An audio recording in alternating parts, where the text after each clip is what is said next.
All right, welcome back, everybody, to way number 17. Way number 17 is bimiut derech eretz, with limited intimacy. Again, just like we spoke in way number 16 of limited business, it does not mean to minimize, but rather to have balance. The same thing is with intimacy. You know, what is the single greatest desire that every human being seeks? It's not sexual desires, it's happiness. Everybody seeks happiness. But why is intimate pleasure so sought out? You look at the world out there, it's such a sought after pleasure. So we have to understand that the fundamental Jewish principle is that life is for pleasure. God brought us in this world for pleasure. Every second should be pleasure. But God gave it to us to enjoy, okay? Physical pleasure to enjoy, but not to get carried away with fake pleasures, right? There are real pleasures and there are fake pleasures. The Mesilat Yesharim in the first chapter of the Ramchal's writings in Mesilat Yesharim, Ways of the Upright, what does he say? He says that man was created for pleasure. The problem is that everybody likes cheap pleasure. They don't want to work hard for pleasure, real pleasure, godly pleasure, eternal pleasure.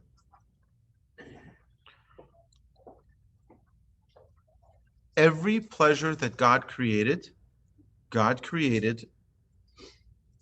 for man to enjoy, but the only way for the perfection of that pleasure is with balance. Marriage too needs to have its balance.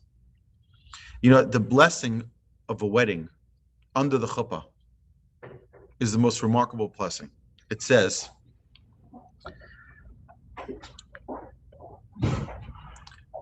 Asher asar lanu es harusos v'hitir lanu senesuos lanu al yidei chuppah v'kedushin. That God prohibited us, women who we're not married to, and allowed us, women we're married to. Meaning, there has to be a balance. There has to be a balance. A person who just runs around being with people that the Torah forbids that he's not married to is problematic. There's no balance. And if you talk to people who live a life like that, they say it's unfulfilling. They think it's going to be fulfilling. They think it's going to be pleasurable, and it's not. The wedding blessing teaches us that it's forbidden for someone to be with someone they're not married to. And if you are married, there's a balance. Like everything in life, we need balance. The power of having a way to express a love, but not to be too engrossed in physical pleasures. There's a proper way. There's a proper way. How do we approach intimacy? How we approach intimacy is a barometer of how much you are generally in control of your desires. The balance that one has with this very important way, because we see a world that is completely immersed in running after temporary, momentary desires, and in many cases one have no repercussions for it. Okay, the Torah guides us how to enjoy pleasures, all pleasures. Food, by the way, food. Torah gave us, Hashem gives us food for what? You think it's for us to suffer? No, God gave us food to enjoy. That's why He gave us good food. But even with that, we have a balance, because if God forbid we don't eat healthy food, we lose that balance. We're unhealthy. It can shorten our lives. It can do damage to us because we have that imbalance. Hence my recent diet. So, and I'll tell you what, I tell people, and thank God, I lost already 12 pounds. That's a sidebar. What's that? My daughter came up. She's like, "Did you lose weight?" I'm like, "Yeah, thank you very much." So I don't have any regrets. I don't have any regrets because it was all on good food.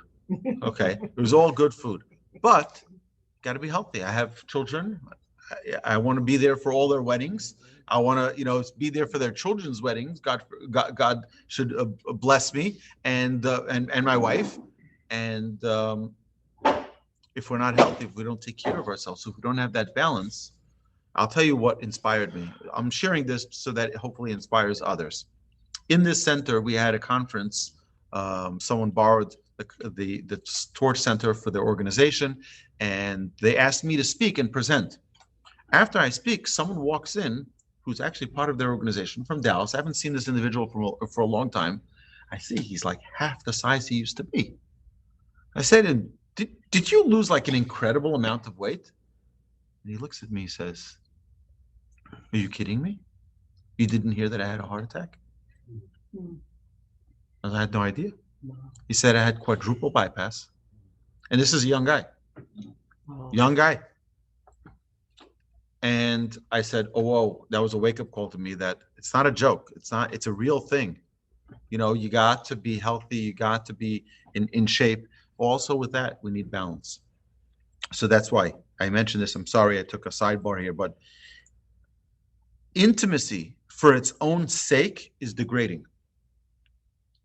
It should represent something. It should represent a relationship. It should represent the love, and then it's uplifting. Marriage is a holy act of unification, which helps lift us, into a connection with God. The relationship that a man and a woman have is a reflection of the relationship they have with the Almighty.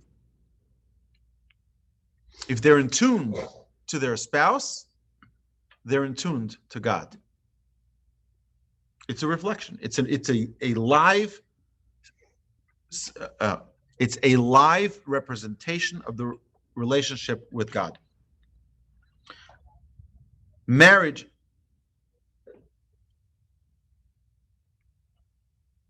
Okay, so intimacy is an eternal bond. Choose your eternity carefully. When you choose to minimize in anything, for example, I choose to minimize what I eat now.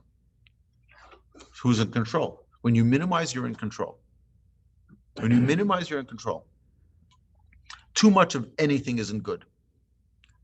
You all know one of my weaknesses is barbecue potato chips.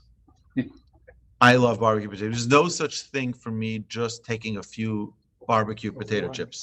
One. I'll just have one. There's no such thing. It's one bag. Yeah. All right. When there's nothing left in the bag, that's when I'm done. So what do? I have to limit myself from barbecue potato chips. And I specifically, every time I go to the store, I'm like, just one bag, just one bag. But I have to limit myself because it's not healthy. But too much of anything isn't good. My father, for his bar mitzvah, got an entire box of chocolate. Not one bar of chocolate, an entire box of chocolate. And after downing all that chocolate, never wanted to eat chocolate again. Too much of anything isn't good. You have to understand that this is the balance in life, the balance particularly in a world that is obsessed and completely consumed by things of sexual nature. The positive and proper sexual life is what the Torah says, contrary to Christian life, right? The Catholics, the priests, right? They abstain, they have a life of complete abstinence. And why? Because they want to remove themselves from a physical, pleasurable life so that they can enjoy a spiritual life. That's not what the Torah says. The Torah says, on the contrary, someone who's not married, a rabbi who's not married, cannot be a teacher. Why? Because it's not a healthy balance. You're going to meet the children's mothers, and things can happen. You have to be in a healthy relationship. The Kohen Gadol had to always be married. There's no such thing as having a... Why? Because we take the physical sexual relationship and elevate it and make it something which is holy. It's not just a physical dirty thing. And on contrary, In Judaism, it's considered a dignified, holy act, as a way in which it should be done properly. Derech Eretz also means knowledge, general knowledge. So with that, we have to understand that we're big. Everything that you have in wisdom, you have in Torah. I'm talking about science, mathematics, everything you can possibly imagine. You have it all in the Torah. By the way, anyone who's interested in knowing, pi, 3.14, and you can go through all the rest of that's in the Mishnah and the Talmud in Tractate Sukkah, page 7a. Right? You go look and you'll see it has a round sukkah, and it talks about what's the dimension of a round sukkah, and it tells you exactly the diameter based on exactly. Where did they get it from? And that's written 2,000 years ago. So all wisdom is in the Torah.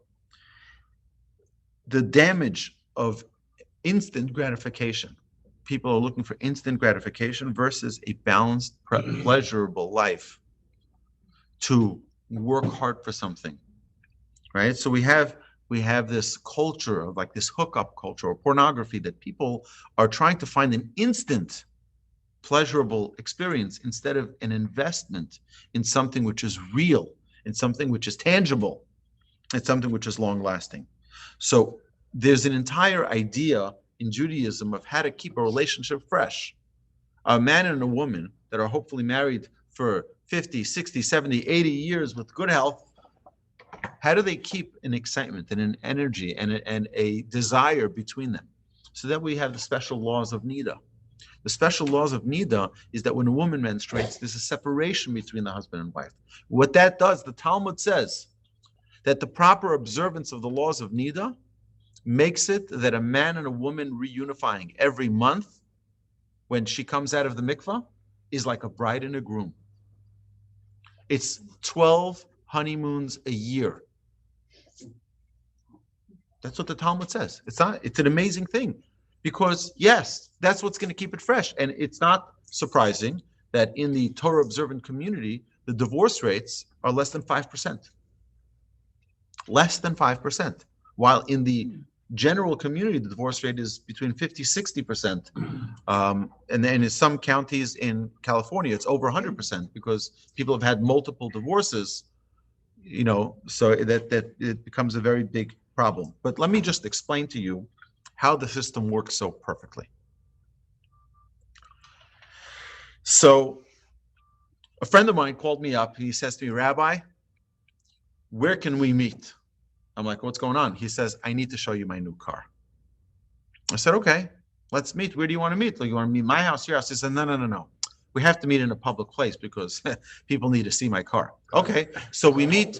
We meet. 1 second. We meet at the Starbucks on Westheimer, and we pull up, and he's wearing this hat, his fedora, right? And he's wearing his like a long jacket. I'm like, what's with the whole makeup, with the whole dress up? What's going on here? I say, he's in jeans and t-shirt always, right? What's going on?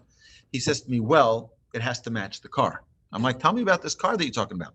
He bought a brand new $175,000 Mercedes convertible. The only one in Houston who has this exact model car. He went to Germany to pick it up from the factory, to drive it on the Autobahn. And then they wrap it up and send it here. And he's so excited to show me his car. He's like, Rabbi, and he's like, he can't stop looking at his car. It's like the most beautiful thing he's ever seen. So, like a total obsession. So, no. So not only that, is he told me, I said to him, he was at that time dating someone. I said, so how does that person you're dating with, how does she like the car? He's like, I'm getting rid of her. She doesn't match the car. Oh, God. I kid you not. Is this a friend of yours? Like, you need a new friend. A student. We're trying to inspire with Torah. So one second. Don't shoot the messenger here. 1 second. Let me just tell you the story. See, he says to me, Rabbi, he can't even sit still over there. He's like, Rabbi, come with me. We're gonna go on a drive. We're going to go on a drive. So we get in the car and he starts driving. At the light, two cars pull up next to us. One was a Jaguar and the other was a Cadillac.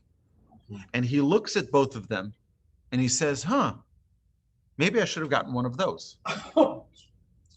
And I said to him, are you out of your mind? You just spent $175,000 on a car and you're looking now at other cars? Well, guess what? He's not any different than people who invest in a relationship with a young lady and then start looking at other women. What are you looking? You have your $175,000 car, your model woman that you, right, invested so much in getting her attention, in pulling her towards you, drawing her close to you, and now you're looking elsewhere? So let me tell you an amazing story. This is a metaphor. I made this metaphor up. So if you don't like it, blame me. Okay, don't blame anyone else. But here's the metaphor. Is a child who's graduating high school. He's graduating high school. And his uncle calls him up, Uncle Joe, single guy, wealthy guy. He calls him up. He says, Brian, I'm so proud of you. You're graduating high school. You're my oldest nephew. I want you to come to my house tomorrow at 3:00. Okay. 3:00, he knocks at Uncle Joe's door. Uncle Joe says, I have a surprise for you. You're graduating? I have a surprise for you. He says, come with me. Walks up the driveway, opens up the garage door, and there he has a beautiful red convertible sports car. He gives him the keys. And as this little Brian is ready to get the keys, he says, no. There's one condition. It's your car. But when I call you and tell you to bring back this car, there's no questions asked. You bring it into the driveway, into the garage. I close the garage door till I tell you can have it again. He says, anything, Uncle, whatever you say. Thank you so much. I can't believe this is for me. I can't believe it. So excited. I'm going to college. I'm going to be the most popular guy in university, driving around with this red sports car. Wow, unbelievable. So he pulls out of the driveway and he's so excited. A few weeks later, out of the blue, his uncle calls him up and says, hey, remember what I told you? He says, yeah, I remember. He says, I'd like you to come right now, bring the car back. What? I'm about to pick. Do you remember what I said? No complaining. Brings the car back and pulls it into the driveway. Uncle says, keys, Brian. He gives him the keys, closes the garage door. He says, come back to me in 10 days. 10 days you can have. He said, what? 10 days. Now, let me ask you a question. During those 10 days, do you think he's going to be looking at other cars, or is he only thinking, when am I getting my car back? He's thinking the latter. He's thinking, when am I getting my car back? Comes 10 days. He says, at 2:00, you can come pick up your car. I guarantee you, at 1:00, he's already at his uncle's house. I was thinking, I was in the area, might as well come by. He's like, maybe, right, he's so excited. And as soon as the clock ticks 2:00, the garage door is open. He gets his keys and he's out. He's so excited. Imagine this happens every month. He'll continue to be excited about his red sports car forever. That's the way the system of marriage in a Torah observant lifestyle works with a husband and wife. Where in the middle of a normal day, suddenly the husband gets a phone call from his wife. He says, I'm off limits. What do you mean you're off limits?